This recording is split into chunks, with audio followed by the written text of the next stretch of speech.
Talvez algumas pessoas, até as que têm nos ouvido aí nos últimos 2 dias, tenham pensado, bom, mas eu não tenho filhos, então a situação não é para mim.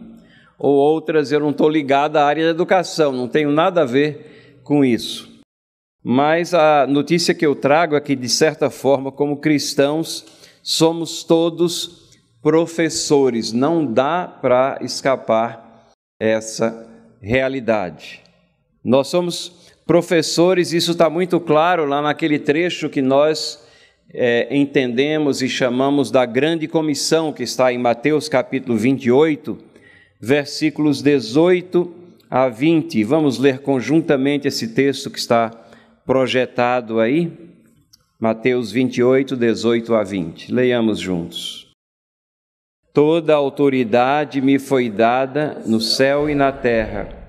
Ide, portanto, fazei discípulos de todas as nações, batizando-os em nome do Pai e do Filho e do Espírito Santo, ensinando-os a guardar todas as coisas que vos tenho ordenado. E eis que estou convosco todos os dias, até a consumação do século. Vamos orar. Senhor, acabamos de ler a Tua palavra e ela será ainda lida. Te pedimos que Tu venhas aplicá-la aos nossos corações e que tenhamos o desejo sincero de sermos servos bem habilitados no Teu reino. Perdoa os nossos pecados e auxilia-nos em tudo, em nome de Jesus. Amém. Nós temos aqui a grande comissão, essa palavra que foi dada por Cristo aos seus discípulos, mas ali estava a igreja corporativa dos séculos vindouros aí, entre a qual nós nos incluímos, estava representada naqueles que estavam recebendo essas palavras de Cristo. E como eu disse, de certa maneira, como cristãos, nós somos todos professores. Aqui, nesse trecho, nós temos uma palavra de autoridade que vem de Cristo Jesus. Ele diz, toda autoridade me foi dada. Ele recebeu a autoridade do Pai. E aqui, ao falar aos discípulos, ao falar a nós aqui nesse trecho, ele está dizendo que nós vamos baseados na autoridade de Cristo. Ele está delegando essa autoridade para nós também. E a autoridade para quê? Para essa missão gloriosa que está aqui contida. É uma missão bastante específica aqui, ela tem um mandamento, não é algo opcional à vida do cristão. O mandamento é ide, no imperativo aqui. O escopo dessa missão é fazer discípulos, é propagar o Evangelho, as boas novas de salvação, é estar agindo como cooperadores de Deus, como Ele assim nos chama em Sua palavra. A abrangência é a mais ampla possível, todas as nações, e tem um selo e um símbolo nessa missão que deve ser seguido também, que é o batismo, batizando-os, aqueles que recebem a mensagem, que são alcançados pelo Evangelho Salvador de Cristo Jesus, aqueles que são trazidos nessa aliança com o Deus soberano do universo através do trabalho de Cristo pela ação do Espírito Santo. Mas chama a atenção para o método que está aqui logo na sequência, ensinando-os, é através do ensino. Ora, se esse comissionamento, se essa grande comissão é dada a todo crente, a todo cristão, então o ensino faz parte dela.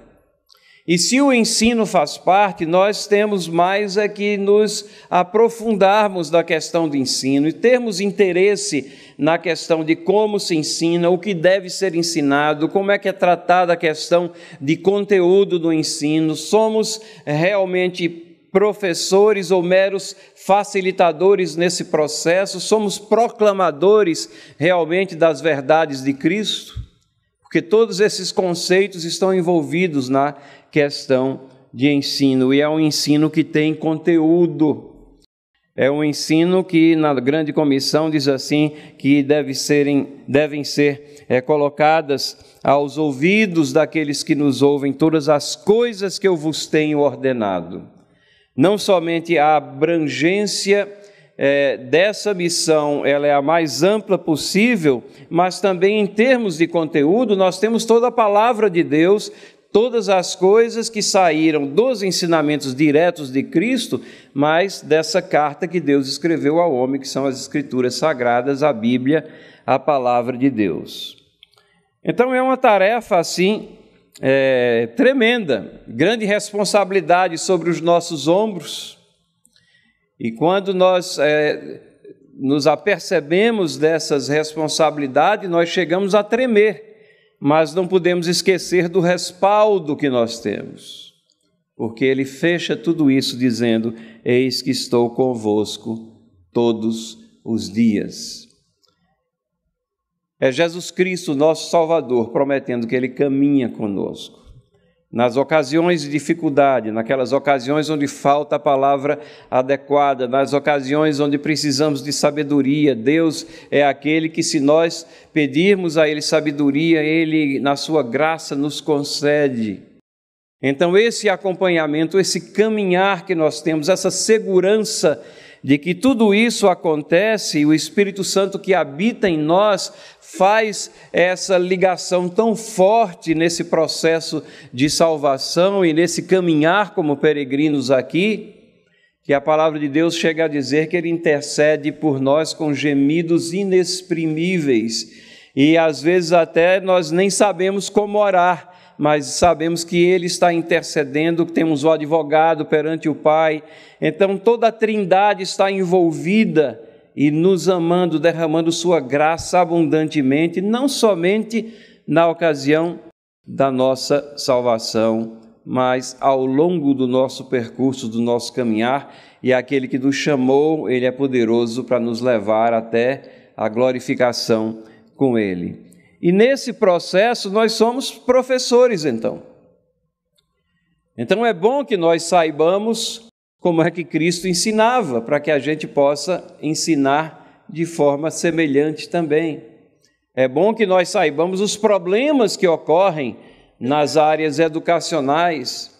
É bom que nós estejamos alertas também para que situações que ocorrem no ensino de uma forma geral não sejam trazidas para a igreja, muitas vezes filosofias técnicas que não dão resultado lá fora e não vão dar resultado aqui dentro da igreja também não.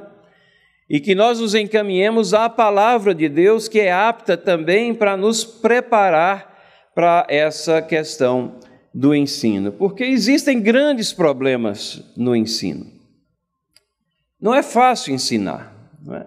Várias perguntas surgem quando a gente aborda essa questão. Por exemplo, o que está sendo ensinado deve ser aprendido? Quando a gente olha assim no campo mais amplo da educação, tem muita coisa que está sendo ensinada que não deveria estar sendo ensinada. E se continua sendo ensinada, não deveria estar sendo aprendida, não é? Tem coisas que entram como se devessem ser ensinadas, mas as coisas reais, principais, que contam, estão sendo deixadas de lado. Estamos deixando, então, de lado coisas que devem ser ensinadas. Como é que eu consolido a compreensão do que nós pretendemos ensinar? Como é que nós promovemos essa internalização dos conceitos que nós estamos falando, apresentando? E sabemos que quando estamos falando do Evangelho, das Boas Novas, é o Espírito Santo que vai aplicar essas verdades.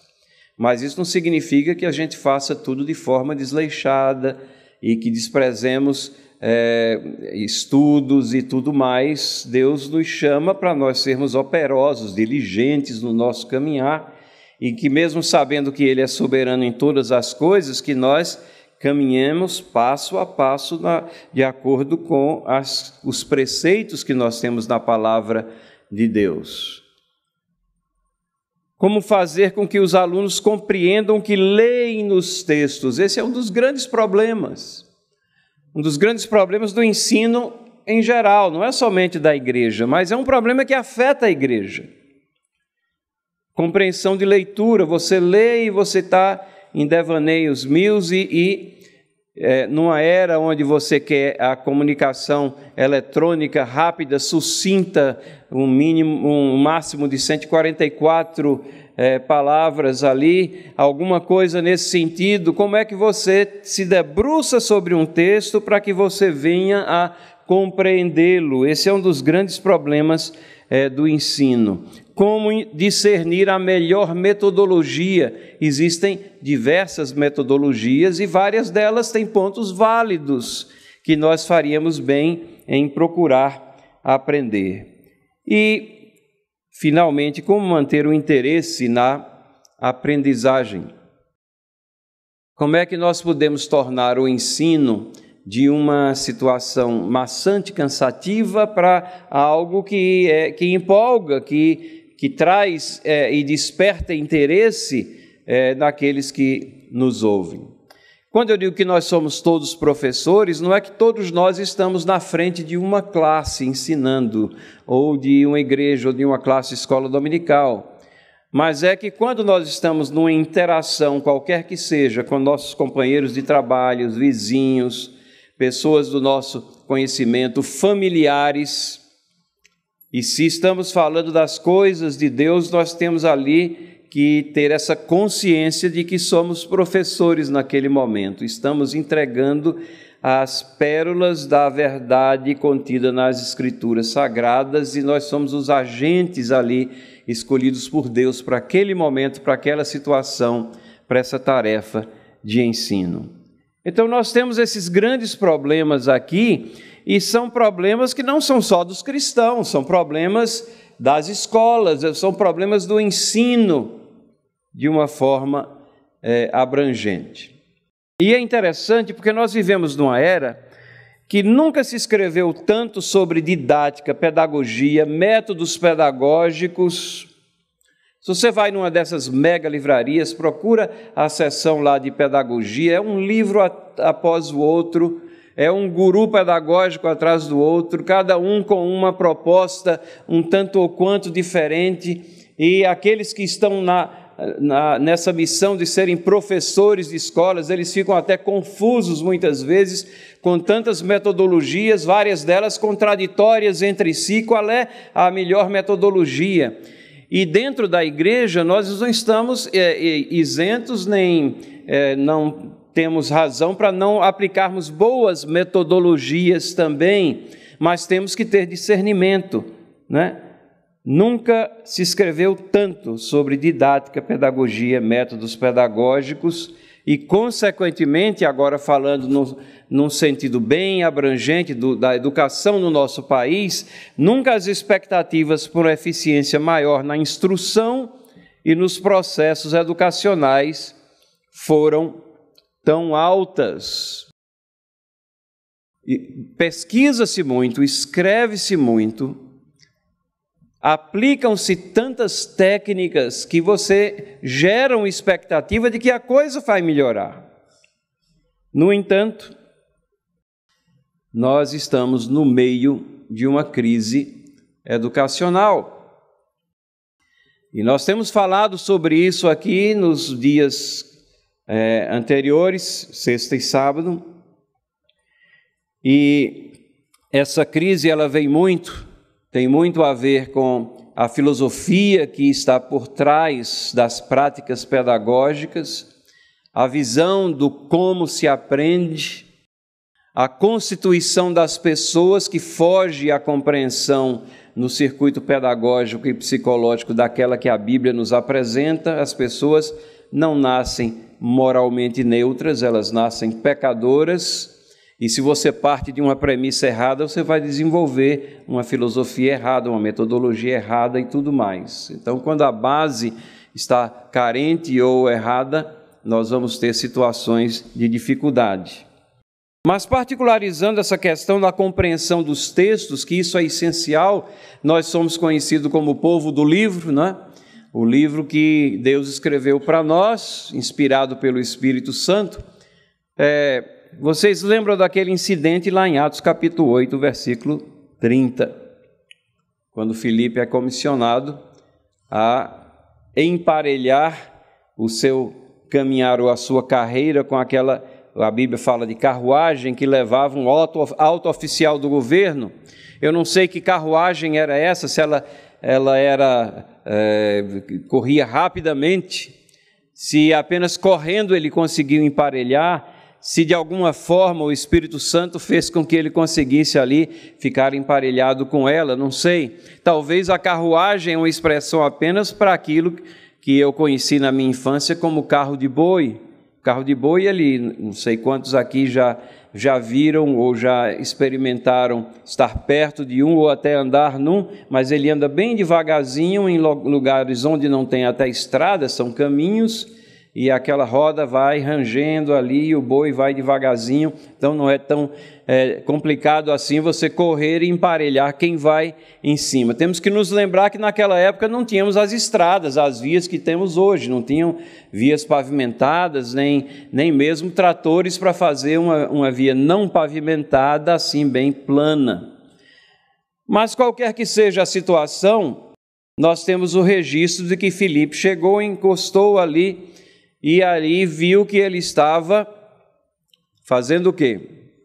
Lendo, ou tentando ler, um livro. Alguém lembra do livro? Isaías, exatamente. E ele estava lendo o livro de Isaías. Na realidade, ele estava literalmente desenrolando, né, o livro de Isaías. Não estava folheando, não, porque naquela época eram rolos, né? Ele estava desenrolando o livro de Isaías. E Filipe faz essa pergunta: você compreende o que você está lendo? Compreendes o que vens lendo? Não é interessante que Filipe estava interessado na compreensão dos textos? Como isso é importante? Compreende o que você está lendo? E o mais interessante ainda é a resposta dele. Quem lembra da resposta? Como é que eu vou compreender se alguém não me ensinar? Papel do professor, né? Então aqui nós temos os elementos, o texto, a leitura do texto, mas a necessidade do professor para elucidar ali o texto. É o Espírito Santo que está por trás disso? Logicamente que é, foi o Espírito Santo que comissionou ele para ir lá, mas utilizando ali a pessoa de Filipe, utilizando um texto, utilizando a compreensão do texto, tudo mais.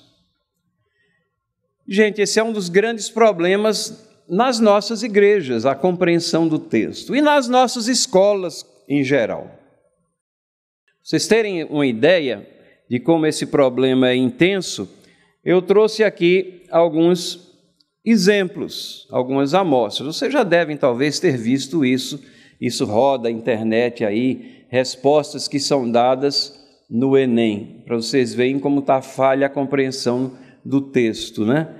Como as pessoas ou os jovens não entendem os textos e têm muitos problemas com isso. E para ter foco aqui, eu trouxe uma amostra de sabedoria ecológica extraída desses testes do Enem. Por exemplo, sobre desertificação e desmatamento. Numa das provas, alguém escreveu: a natureza brasileira tem 500 anos e já está quase se acabando.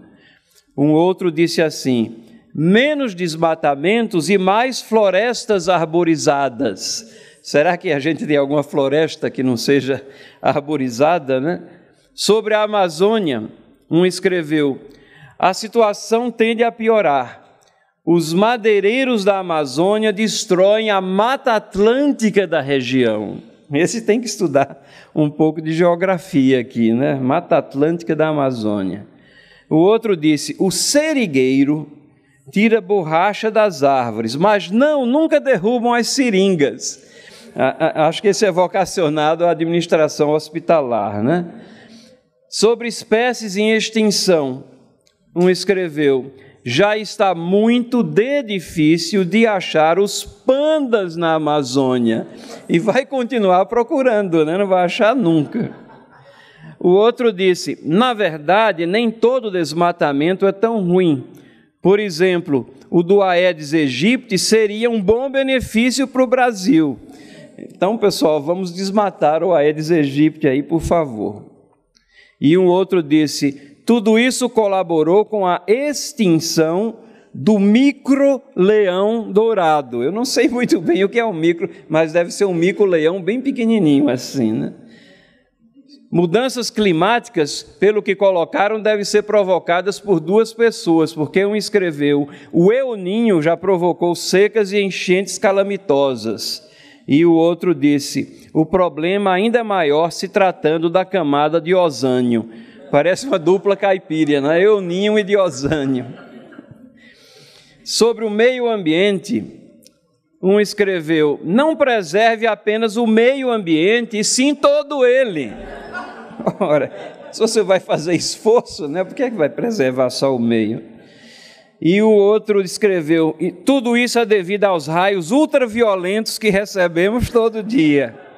Esse deve morar lá na Baixada Fluminense. Então, só trabalhando juntos parece, já caminhando para o final aqui, porque um escreveu: o ser humano, no mesmo tempo que constrói, também destrói, pois nós temos que nos unir para realizarmos parceria juntas. E o outro disse: vamos deixar de sermos egoístas e pensarmos um pouco mais em nós mesmos. Bom, concluindo a coletânea, um escreveu: nessa terra, em si plantando, tudo dá. E o outro: eu concordo em gênero e número igual. Então, é por essa e por outras razões que as críticas ao nosso ensino não cessam. As críticas no ensino, estou falando do ensino na forma bem abrangente aqui. Já fiz referência a ele, mas Cláudio Moura de Castro escreveu no artigo em Veja, isso em 2007, um artigo chamado Autópsia de um Fiasco. Autópsia de um Fiasco. E nesse artigo ele escreve o seguinte: o fiasco da nossa educação fundamental começa a ser percebido a cada vez mais brasileiros, sabendo que tiramos os últimos lugares no Programa Internacional de Avaliação de Estudantes, PISA, que é uma prova internacional de compreensão de leitura e de outras competências vitais em uma economia moderna, né? Nós tiramos, como eu disse já acho que ontem, nós estamos lá sempre nos últimos lugares ali frequentando. E esse fiasco é o da educação fundamental no Brasil. E ele coloca no artigo que há uma atmosfera que desvaloriza a tarefa de entender o que está no papel. Lembram da pergunta de Filipe? Você entende o que você está lendo? Ora, se na nossa estrutura pedagógica da pátria, nesse processo de ensino-aprendizagem, há uma atmosfera que desvaloriza a tarefa de entender o que está no papel, como é que podemos ter uma boa educação? Se nós não damos importância a isso na igreja, né, menos ainda, nós temos que dar muita importância a isso. E ele faz menção aqui de uma pedagoga argentina que foi contratada pelo Ministério da Educação na ocasião, e ela disse o seguinte, veja o que ela disse: não faz falta saber ler e escrever no sentido convencional. Quem interpreta o faz em relação ao que sabe, interpretações não dependem exclusivamente do texto em si. Mas a realidade é que faz falta saber ler e escrever no sentido convencional. E a interpretação do texto não é algo fluido que depende da pessoa, mas depende de compreender exatamente o que é que foi colocado ali naquele texto pelo autor. Então, nesse artigo, ele critica os intelectuais que dominam o circuito pedagógico, e eu acho interessante porque Cláudio Moura Castro não é um cristão, não é crente, mas ele chegou aqui à conclusão de que essa inteligência aqui pedagógica que rege os nossos processos educacionais negam haver verdadeiro e falso. Colocam interpretar acima do próprio texto. E como consequência, qual a consequência? Embrenham seus alunos na indisciplina do relativismo e do subjetivismo. Ou seja, não existem alicerces fundamentais, verdades absolutas.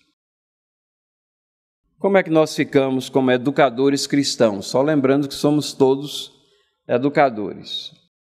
Porque uma coisa interessante é que se nós somos cristãos, se somos crentes do nosso Senhor Jesus Cristo, nós cremos na verdade objetiva e revelada. É impossível você ser um cristão sem crer que existe verdade objetiva e revelada. Jesus Cristo disse: eu sou o caminho, a verdade, a vida. Ninguém vem ao Pai senão por mim. Mas a questão básica, será que essa crença pessoal está sendo carreada para o nosso diálogo, a nossa interatividade com os interlocutores que Deus coloca em nosso caminho para a prática dentro da nossa igreja? Como é que está a objetividade da nossa prática pedagógica? Será que nós também estamos mergulhando ou mergulhados num mar de subjetivismo? Será que essa situação no processo educacional termina afetando também as nossas igrejas? E eu tenho dado essa palestra, às vezes, em encontro de educadores não cristãos, encontros pedagógicos amplos, que não são necessariamente de escolas cristãs. E uma pergunta que eu coloco é: podemos aprender com Jesus, que é o nosso foco hoje, e alguém que viveu há milênios tem algo a nos ensinar? Porque a noção que existe por aí é que você tem que pegar a última palavra, o último livro, a última publicação, a última metodologia. Nós podemos aprender com Jesus, e a resposta é substituir esse ponto de interrogação aí por um ponto de exclamação: podemos aprender com Jesus. Ora, Ele é Senhor do universo, Ele é fonte de todo conhecimento, e o interessante é que ao ler os relatos sobre a sua vida, as suas mensagens, nós podemos examinar não somente como Ele ensinava, mas o que Ele ensinava. Quais os conceitos que Jesus Cristo tinha de conhecimento, de verdade, porque esses são conceitos essenciais à prática do ensino. No mundo pedagógico atual, a questão do conhecimento muitas vezes é dita: conhecimento não se transmite, ele se constrói autonomamente na criança. E isso não faz justiça ao que nós entendemos sobre o tema na palavra de Deus. Conhecimento se transmite, sim. Paulo fala para Timóteo transmitir para homens idôneos aquilo que ele recebeu dele, para que aqueles transmitissem a outros e assim subsequentemente. Nós somos frutos dessa transmissão das verdades ao longo dos séculos. Verdades que são aplicadas, internalizadas pelo Espírito Santo de Deus. E é esse conceito de conhecimento que está na palavra. Conceitos de verdade. Qual o conceito de verdade? É que não existe verdade absoluta? Não, a palavra de Deus tem diretrizes, algumas poucas diretrizes até, que representam a lei moral de Deus e que está lá como nosso espelho e nosso guia, das coisas que agradam a Deus. Outras diretrizes que foram temporais, e a Bíblia especifica que elas foram temporais, como a lei cerimonial, que apontava para Cristo. Então não tem mais sentido a prática da lei cerimonial, porque Cristo já veio. Mas aquilo que era temporal é especificado como temporal, e princípios e valores eternos são fundamentos para o nosso caminhar também. Roubar era errado no passado, no Antigo Testamento, continua sendo errado hoje. Adulterar era errado, continua sendo errado hoje, e a nossa obrigação de adorar somente ao Deus verdadeiro, ela continua. Então, a lei moral de Deus permeia, deve permear o nosso ensino. Existe, sim, verdade absoluta. E o método e a mensagem de Jesus foram aplicados pelos discípulos com objetividade. Então, é um material muito rico, porque nós temos não somente como Jesus Cristo ensinava, mas temos como os seus discípulos ensinavam e eles aprenderam com Jesus.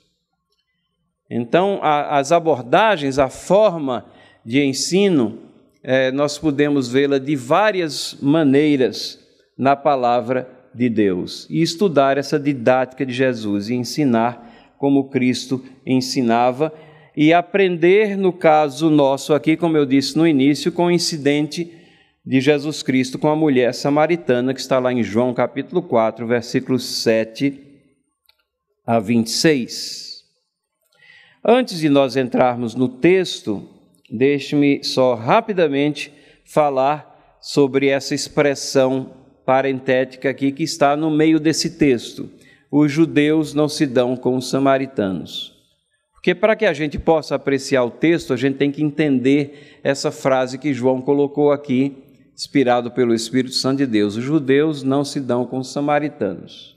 Por que foi que isso ocorreu? Qual a causa dessa inimizade? Bom, no cativeiro para a Babilônia, poucos remanescentes do povo de Deus ficou ali naquela região da Samaria. O rei da Síria, ele substituiu os moradores judeus que foram levados por povos de outras nações. E aqui tem algumas referências, a gente não vai ler agora, 2 Reis 17, 24, Esdras 4, de 2 a 11.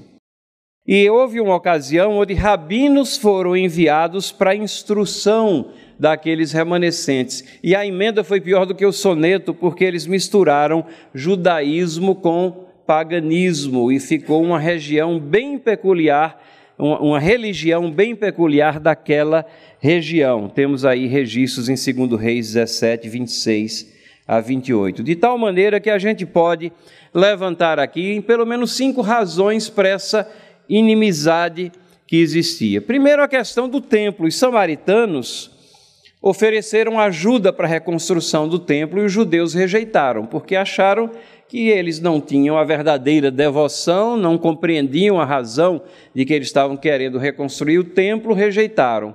Mas se você já ofereceu ajuda a alguém, essa ajuda foi rejeitada, você sabe que isso não contribui muito para o fortalecimento de uma grande amizade, né? Então, esse é um primeiro ponto aqui de discórdia. Mas, pior, quando começou a reconstrução das muralhas, isso está lá em Neemias 6, de 1 a 14, os samaritanos subverteram o trabalho de reconstrução.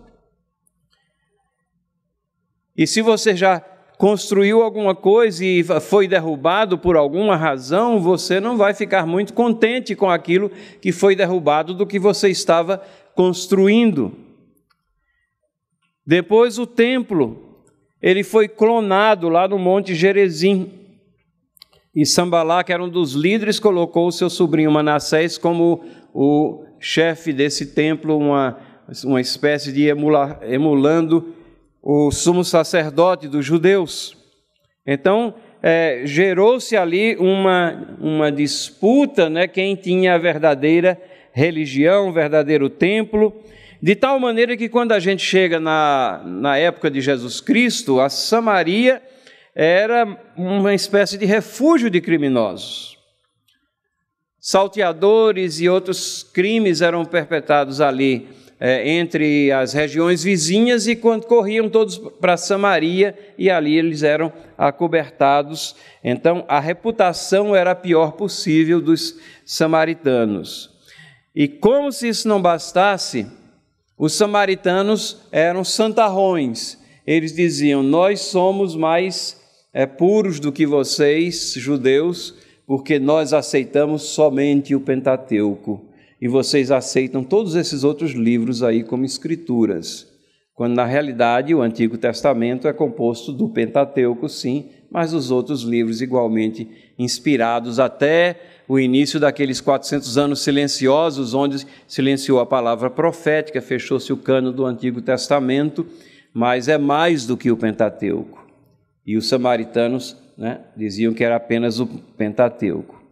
Então, 5 razões que contribuíam para essa discriminação, para essa amizade, para essa rejeição de relacionamentos. A Bíblia fala dos samaritanos em outros trechos. João capítulo 8, versículo 48, Jesus é xingado de ser samaritano. Então, para você ver que não era uma classificação muito prezada. Lucas 10, 30, 37, nós temos uma parábola, a parábola do bom samaritano. Lembram? Vários passaram ali ao largo daquele que estava à beira da estrada, ferido, religiosos e outras pessoas, e quem foi que se compadeceu daquele que estava lá? Um samaritano, né? Lucas 17, 11 a 19 é aquele trecho que registra a cura dos 10 leprosos. Quantos voltaram para agradecer? Somente um, e esse um era samaritano. Vocês veem essas referências como são interessantes na Bíblia. E Atos capítulo 8, versículos 25, nós vemos um relato dos apóstolos pregando aos samaritanos, os mesmos apóstolos que tinham se espantado que Jesus estava fazendo isso ali no poço, mostrando que eles aprenderam a lição e que estavam aplicando, estavam já quebrando as barreiras. Então, nesse incidente com a mulher samaritana, eu queria ressaltar 5 pontos dessa didática de Cristo aqui. Primeira coisa que Jesus Cristo faz é ganhar a confiança daquela mulher. Ganhar a confiança daquela mulher. Isso está nos versículos 7 a 9 do capítulo 4. Vamos ler juntos esse trecho? Leiamos. Nisso veio uma mulher samaritana tirar água. Disse-lhe Jesus: dá-me de beber, pois seus discípulos tinham ido à cidade para comprar alimentos.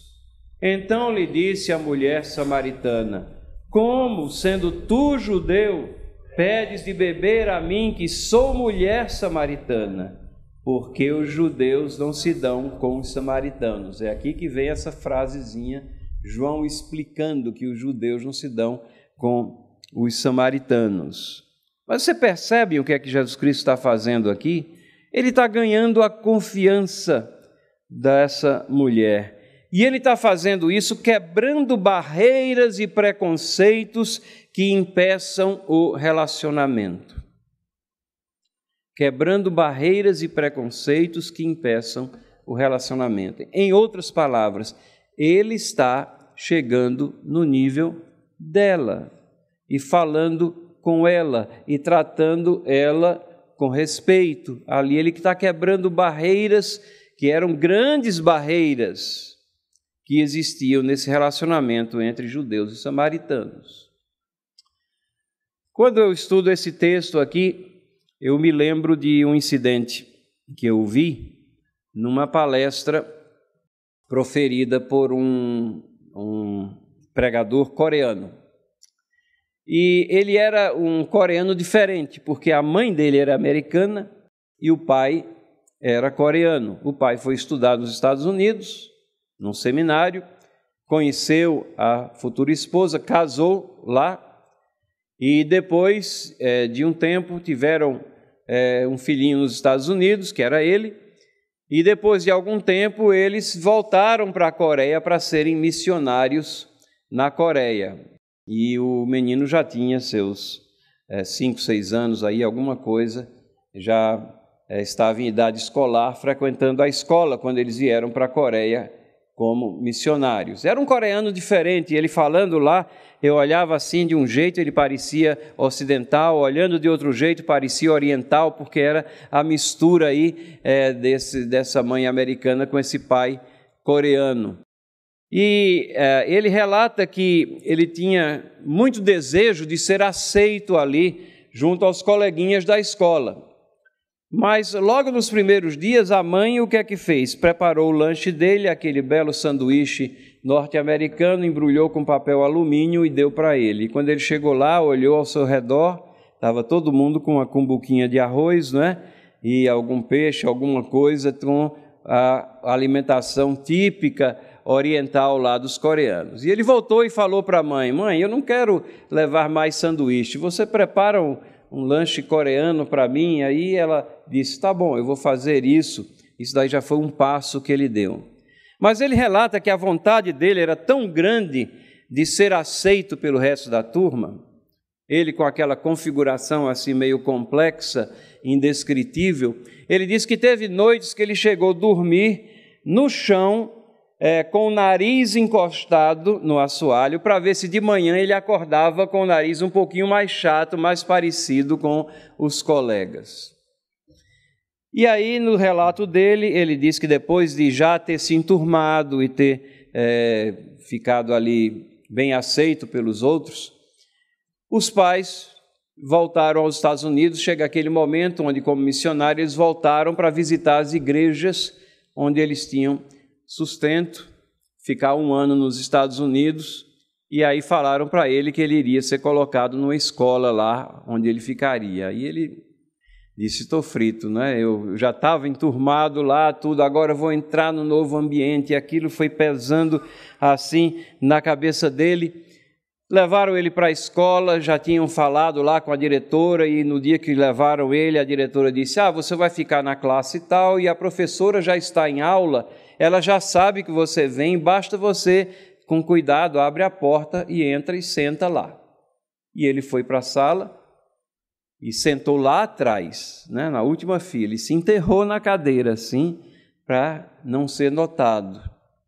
Aí a professora deu uma olhada lá, e eles estavam tendo lá um concurso de soletragem, né, que está ficando popular aqui no Brasil também isso, mas nos Estados Unidos isso é muito popular nas escolas, porque inglês é aquela língua atroz que você tem que decorar praticamente cada palavra como se escreve, né? A nossa língua é bobagem, né? É uma linguagem fonética e é fácil de você soletrar, mas em inglês estavam lá, a professora lê a palavra e o aluno levanta e tem que dizer as letras que compõem aquela palavra. Então ela olhou para ele e disse: nós temos aqui um novo aluno. Ele se enterrou um pouquinho mais, mas ela disse: Lee, vem até aqui à frente. Aí lá vai ele, né, como um cordeiro vai para o matadouro, com aquele peso, sem saber o que é que ia acontecer. E quando ele visualizou o que estava acontecendo, ele disse: eu estou frito, porque eu sei inglês, mas eles nasceram falando inglês, sabem falar inglês aqui, e eu não vou nunca ter a mesma condição que eles têm, e eu vou ser envergonhado, e aquelas apreensões todas ali enquanto ele caminhava. Aí ela pegou ele, chegou, colocou o braço em cima e disse: classe, esse aqui é o Lee, ele acabou de chegar da Coreia, vai estar conosco aqui por tantos meses. Disse: Lee, tome esse giz e vá aqui para o quadro. Aí ele, tremendo assim, foi para o quadro. Ela disse: Lee, esse aqui é o John, escreva o nome dele em coreano, por favor. Aí ele abriu um sorriso. Aquilo ele sabia fazer, escreveu o nome em coreano. E assim terminou a classe, juntou um monte de alunos ao redor dele, cada um querendo que escrevesse o nome em coreano ali na frente. E ele disse: aquela professora ganhou a minha confiança. Ela chegou aonde eu estava. E como aquilo foi bom durante as classes, e como eu confiava nela, e como eu aprendi naquela classe dela. O que Cristo está fazendo aqui é a mesma coisa. Quando ele vai e pede: dá-me de beber, quando ele dirige a palavra a ela, quando ele quebra essas barreiras, ele está ganhando a confiança. Como é difícil você falar a alguém de algo que é importantíssimo se você não tiver a confiança. Você quer evangelizar um vizinho, mas mal cumprimenta ele no elevador de vez em quando, e um belo dia você solta um petardo daqueles e acha que cumpriu sua missão. Não é bem assim, né? Tem que ganhar a confiança. Numa classe de escola dominical, você tem que procurar saber as necessidades e se enturmar um pouco para que as suas palavras tenham o peso que esse ganho de confiança traz às suas palavras. E a resposta dela qual é? Surpresa, né? Como é que isso está acontecendo aqui? E essa surpresa é o início de todo o processo de ensino-aprendizagem que vai ter andamento daqui para frente. Então, para ensinar eficazmente como Cristo, nós temos que conquistar a confiança dos nossos alunos. Esse é um primeiro passo muito importante. É verdade que se a gente vai estudar a didática de Cristo, existem muitos outros trechos, outras passagens, outras maneiras e abordagens que ele utilizou no seu ensino. Mas nesse daqui, nós conseguimos perceber que esse é um primeiro passo que ele dá e que leva ao segundo, que é exatamente atiçar a curiosidade dela. Versículos 10 a 12. Vamos ler?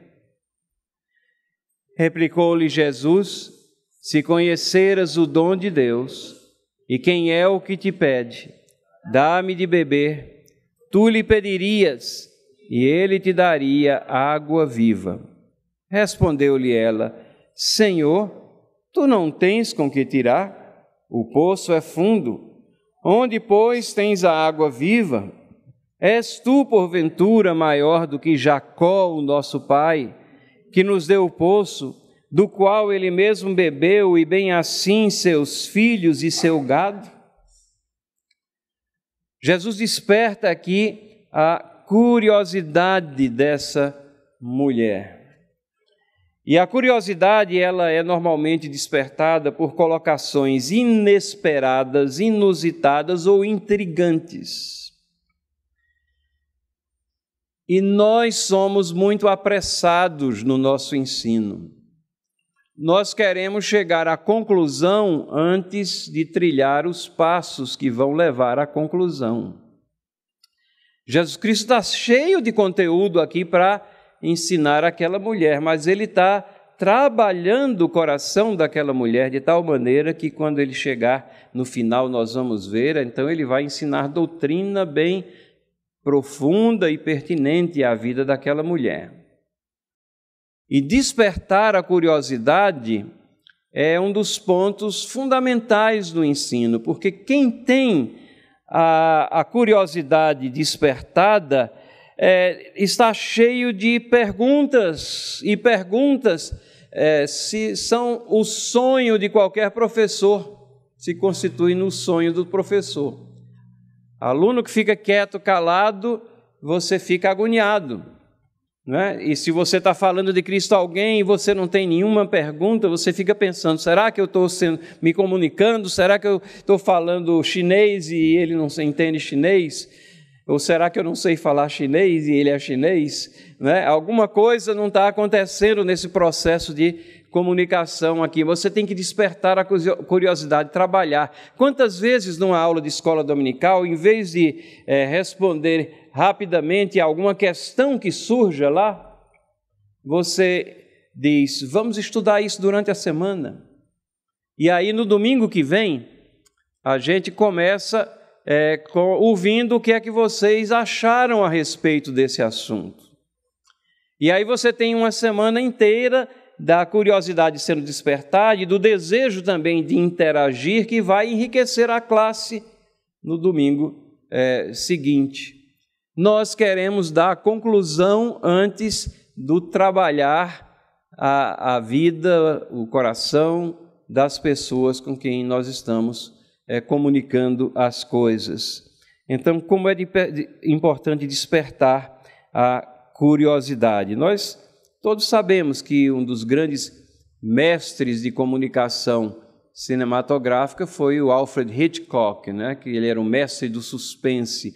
Qual era o segredo dele? É que ele levava todo mundo curioso com relação às coisas que iriam acontecer e mantinha as pessoas ali ligadas aos acontecimentos que estava relatando na história. Eram sempre situações inesperadas, inusitadas ou intrigantes. Ele era um mestre de comunicação e Jesus Cristo é o mestre dos mestres. Ele está fazendo isso com a mulher, não é? Se você conhecesse o dom de Deus e quem é o que te pede, não é? Ele faz alusão, mas ele não falou ainda. E aí ela vem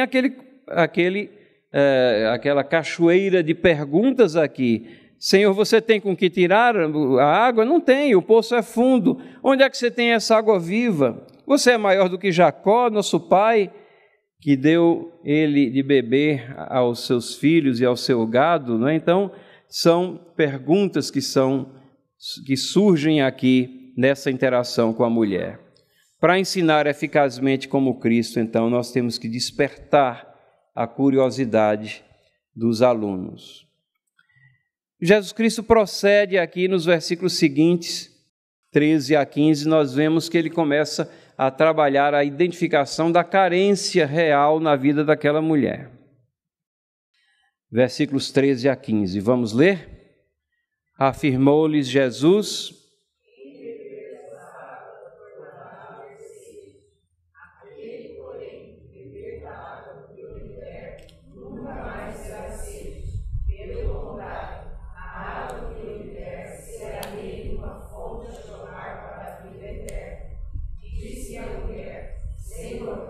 dá-me dessa água pura, tenha sede, nem precise vir aqui buscá-la.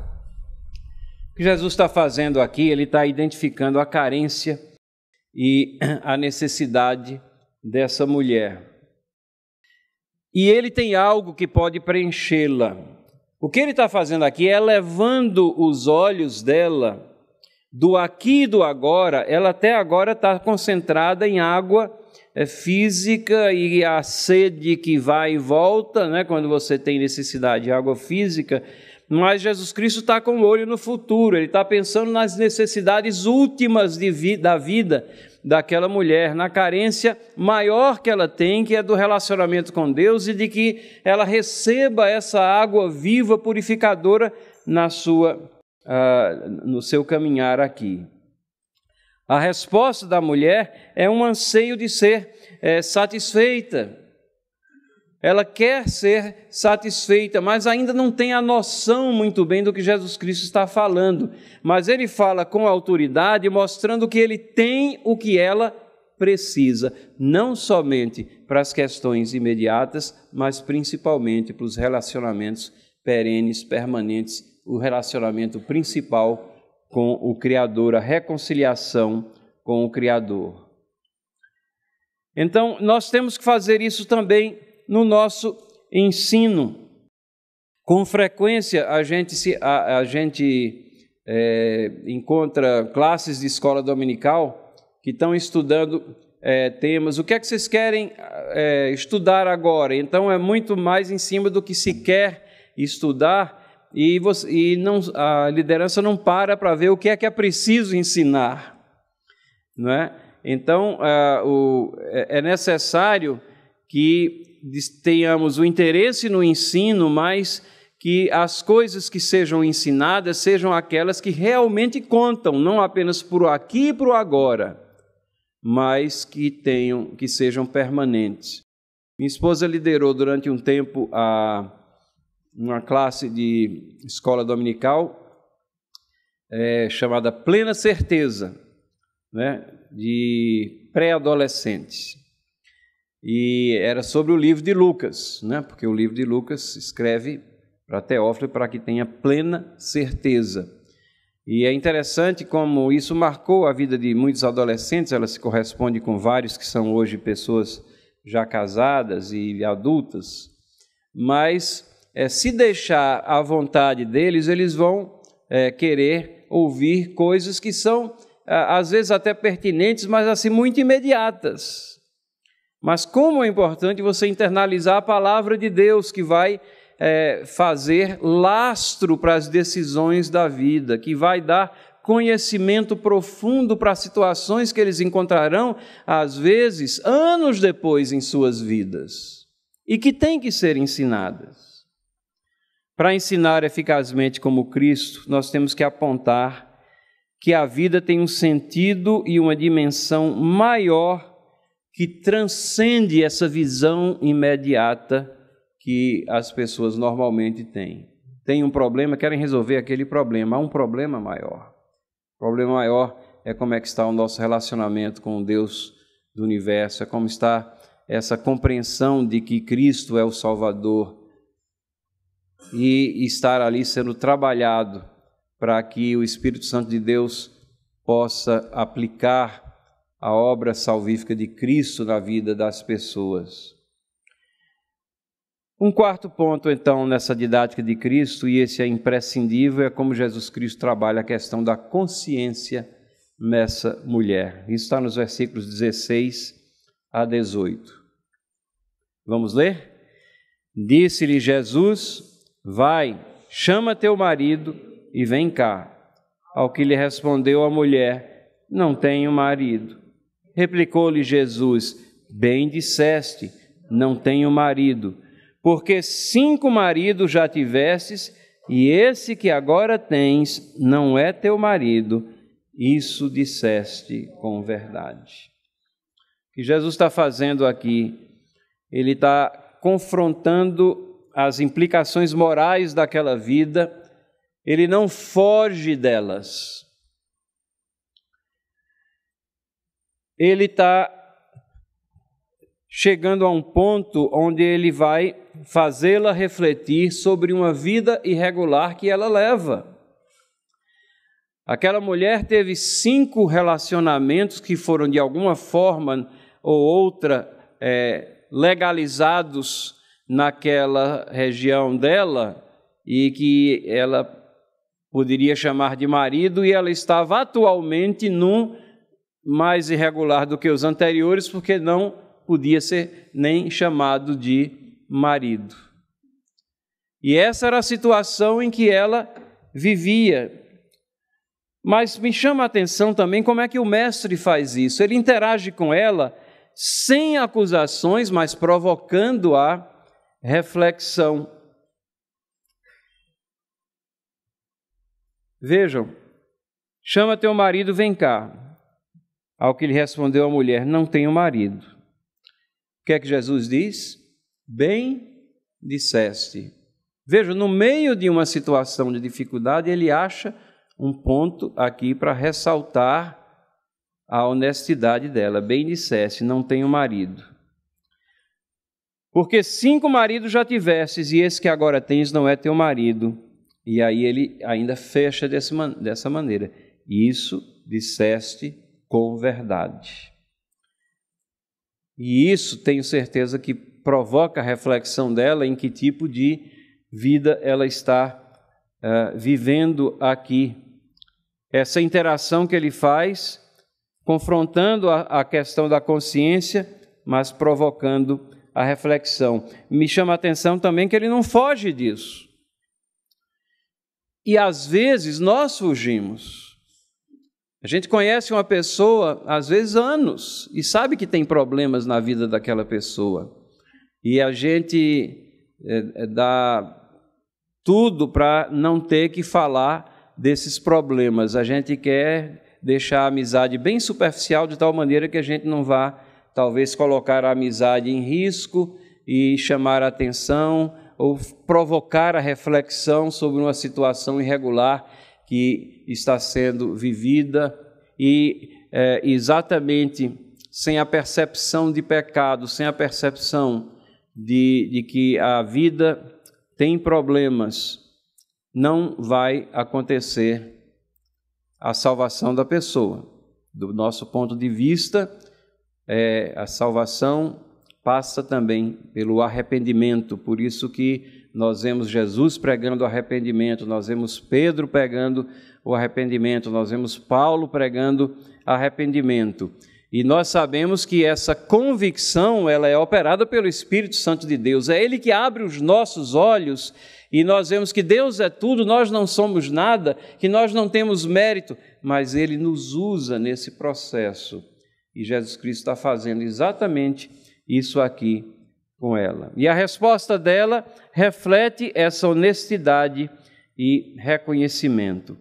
E nós, para ensinarmos eficazmente como Cristo, nós não podemos ignorar esse aspecto moral do aprendizado, a responsabilidade que todos têm para com Deus e com os semelhantes.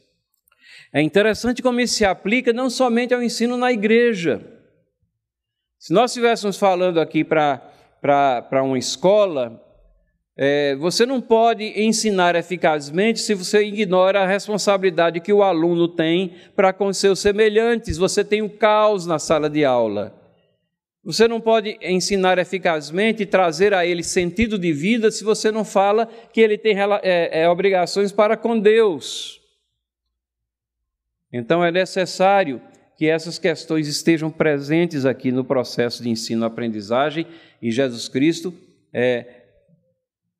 vai levando o processo, converge aqui na questão da consciência, e aí chegamos à quinta parte aqui, ao quinto ponto, onde ele traz conteúdo. Conteúdo. E é interessante como essa palavra, ela virou até uma espécie de palavra pejorativa nos circuitos pedagógicos. Se alguém quer falar mal de uma escola, diz, aquela escola não presta, ela é conteudista, porque ela enfatiza conteúdo. Ora, metodologia é muito importante, obviamente, mas sem metodologia, sem conteúdo, de nada vale. Né? Pessoa que fala, não tem conteúdo, também não tem nada a transmitir, não tem nada a ser aprendido. O mestre está cheio de conteúdo aqui nessas palavras, e ele começa a transmitir conhecimento para essa mulher. Veja quantas doutrinas estão aqui colocadas nesses versículos 19 a 26, que nós vamos ler conjuntamente. Vamos ler? Senhor, disse-lhe a mulher, vejo que tu és profeta. Nossos pais adoravam neste monte. Vós, entretanto, dizeis que em Jerusalém é o lugar onde se deve adorar. Disse-lhe Jesus, mulher, podes crer-me que a hora vem quando nem nesse monte, nem em Jerusalém adorareis ao Pai. Vós adorais o que não conheceis, nós adoramos o que conhecemos, porque a salvação vem dos judeus.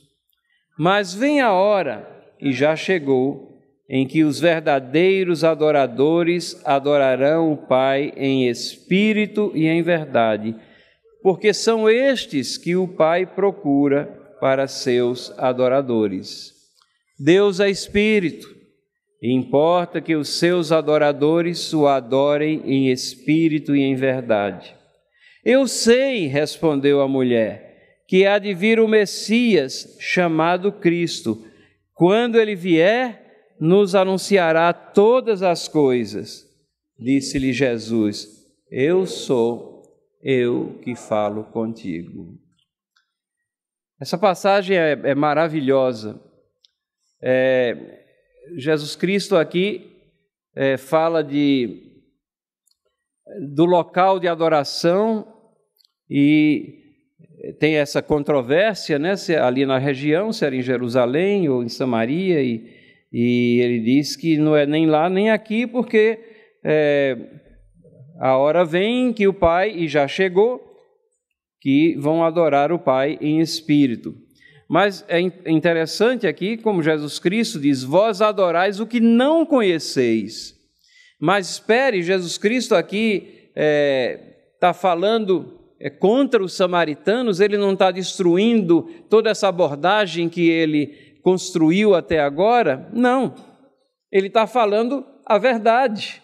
Os samaritanos estavam equivocados na sua religiosidade. É verdade que a salvação vem dos judeus, isso tinha que ser dito, mesmo num contexto onde ele estava num lugar onde isso não era aceito. Deus é espírito, e aí ela fala do Messias, ela tinha ouvido falar do Messias, e aí Jesus prega-se a si mesmo. Eu sou eu o que falo contigo. Jesus Cristo está dando aqui corpo ao processo de aprendizado. Ensinar é mais do que método, e aqui ele dá conteúdo ao ensinamento. E esse é um anseio da própria aluna. E é interessante que ele não tem receio de distinguir entre o certo e errado. Jesus Cristo dá importância à verdade. Não importa se ali você tem uma mulher que é samaritana, não. Se ela está errada na sua concepção de adoração, na sua questão geográfica de localização do lugar apropriado de oração, ele diz que ela está errada. E ele diz que a salvação vem dos judeus. E por último, ele diz que ele é a salvação, e ele ali está presente. E nós vivemos numa era sem verdade, onde a mentira impera. Uma era onde impera o conceito pós-modernista e pluralista da verdade, né? Como a gente ouve afirmações como essa, principalmente atravessamos eleições aí, ele rouba, mas faz. E tem também uma outra, ele mente, mas convence, né? Tivemos até o caso de um personagem aí na história política, um ex-ministro, que numa entrevista que deu, ele disse assim, estou praticamente convencido que essa é a verdade, né? E era uma verdade que inocentava ele, né? Então ele já tinha mentido tantas vezes sobre aquilo que ele estava já convencido, né?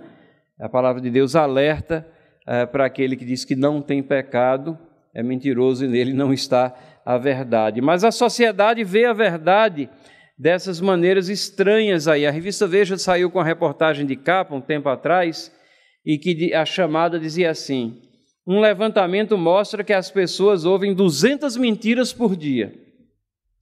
A mentira é um apaziguador social, sem ela a vida seria um inferno. É interessante, antigamente a mentira levava para o inferno, agora estão dizendo que sem a mentira a vida é um inferno.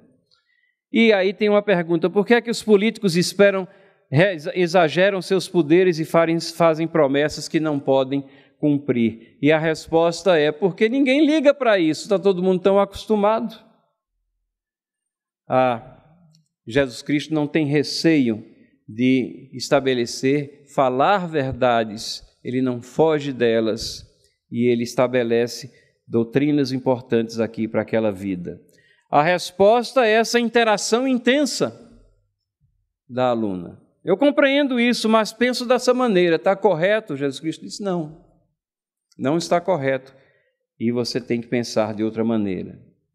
Irmãos e irmãs, para ensinar eficazmente como Cristo, nós não podemos ser relativistas e ignorar a verdade, mas, pelo contrário, temos que ser transmissores das verdades que tão graciosamente nos foram impressas no coração e ali guardadas pelo Espírito Santo de Deus e colocadas ali pelo poder de Cristo Jesus e pela ação de Deus Pai.